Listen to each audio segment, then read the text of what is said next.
students. Civic Education with Knowledge World Academy. The perfect tutor here, Mr. Gilbert CJ. So in this video, we are going to look at economic and social development. So economists, your topic is here. So under economic and social development, we are going to look at the following. Economic and social development itself, factors of production, human needs and wants, and the efficiency of labor. Only 4 things. So what is development? Before we define economic development, it's important for us to know the meaning of this word development. So development can be defined in many ways, but we can simply say it is the process of improving the quality of human life. The process of improving the quality of human life. So this is what we call what? Development. Now what is economy? You hear people saying, no, the economy is bad, the economy is not doing well. What is economy? So economy is anything that has to do with the production of goods and services. That is economy. So now we can define economic development. We can say it is the increase in the production of goods and services, or the improvement in the production of what? Goods and services. That is economic development. Now, economic development is supported by economic growth. What is economic growth? Economic growth is the increase in the country's productive capacity. The country's productive capacity. That is economic growth. So there can be economic development if there is no economic growth. Are we together? So I hope you now understand the meaning of development, economy, economic development, and economic growth. Okay. Examples of economic development. How can we know that this is economic development?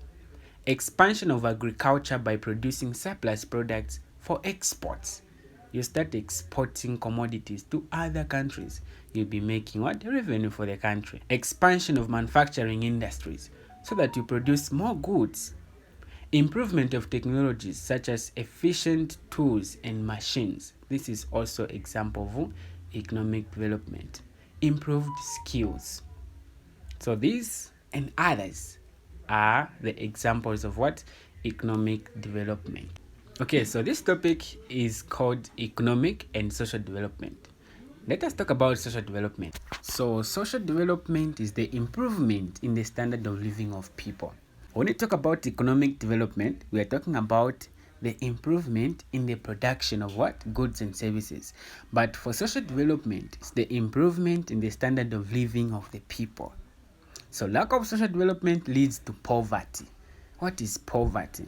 Poverty is the condition of lacking basic needs. This is poverty. The condition of lacking basic needs such as food, water, clothes, and shelter. Examples of social development. 1. Access to basic needs. Remember, we said social development is the improvement in the standard of living of people. So when people have access to basic needs, then that is social development. Access to human rights. If people can enjoy their rights, then that is social development. Good governance. If people have access to good governance, or if people are enjoying good governance, then that is social development. Access to education and health care. Opportunities and choices for each individual to fulfill his or her potential. This is where we can talk about job opportunities. Do you find, or do we have employment opportunities in our country? If we have that, then social development is there. Now, let us talk about the human needs and wants. What is the difference between these two? So needs are items that humans cannot survive without. Things that you can't do without.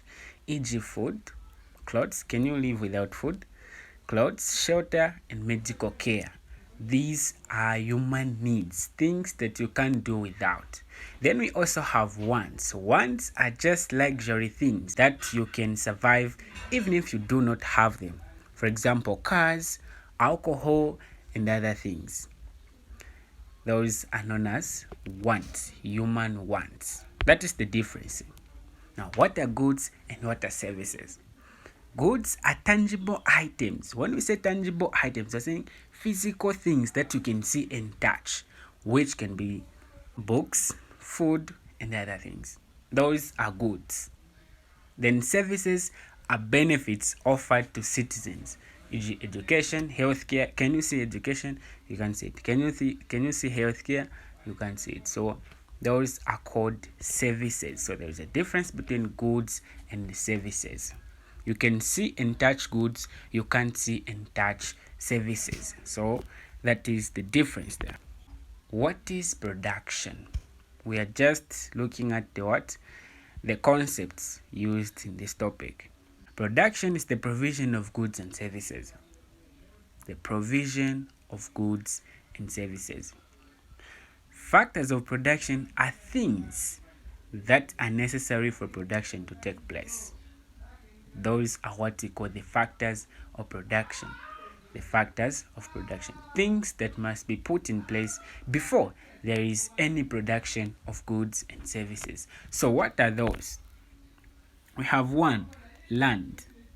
So land comprises the resources that are made available by nature. When we talk of land, don't just think of this land that you can see the soil, no. All the resources that are made available by nature. You can take off agricultural areas, the natural grasslands, the deserts, the minerals that are found on the land. They are all falling under land as a factor of production. So when we talk of land as a factor of production, we don't just consider the soil. No, we consider every resource that is made available by nature, such as minerals and other things. Then we also have labor, because before there is any production of goods and services, there has to be labor, human efforts. Labor are simply human efforts made in the production of goods and services. So there must be people or machines. Even if they are machines, but there will be people to be operating the machines. So labor is also very important in production. Then of course you must have capital. How do you start producing things when you don't have capital? So you're supposed to have what? Capital. Now capital is in two forms. We have working capital and fixed capital. So working capital, this is the capital or the money that a business or a company uses in order to meet its day-to-day expenses. That is what we call working capital. Then we also have fixed capital. Fixed capital refers to the physical assets such as land, motor vehicles, premises, and others. So working capital, the money that a business uses in order to meet its day-to-day expenses. Then fixed capital, the physical assets such as land, the buildings, and other things that are used to run that business.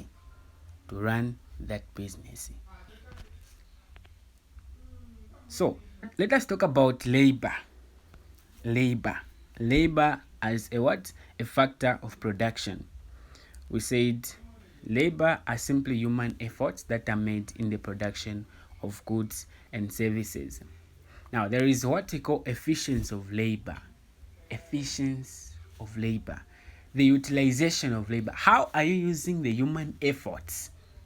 How are you utilizing the human efforts? That is what we're referring to as the efficiency of labor.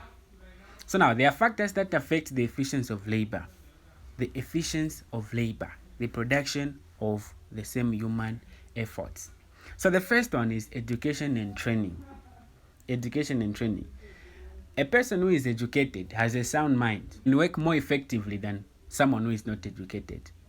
Then another factor that affects the efficiency of labor is the working conditions.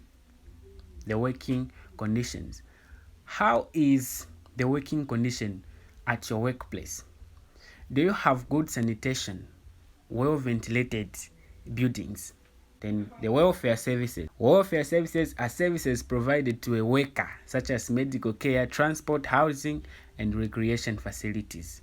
Those are what we call the welfare services. If you get sick while it's at the workplace, is there any provision of the same company or business taking you to a hospital so that you receive medical care? Do you have such? So welfare services are also very important in the efficiency of labor. We also have motivation. Workers must be motivated sometimes. Workers must be motivated sometimes. You give them incentives, the rewards, just to stimulate the output. Imagine you are working and then just on a sudden impulse, the boss just comes and says, oh, because of your hard work, we are awarding you with this amount of money, or we are increasing your salary.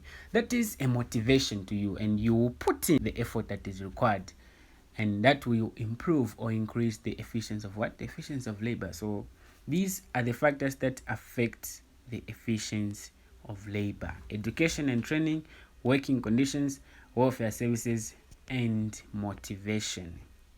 Thank you for joining today's class. We just introduced this topic, economic and social development. Watch out for the part 2.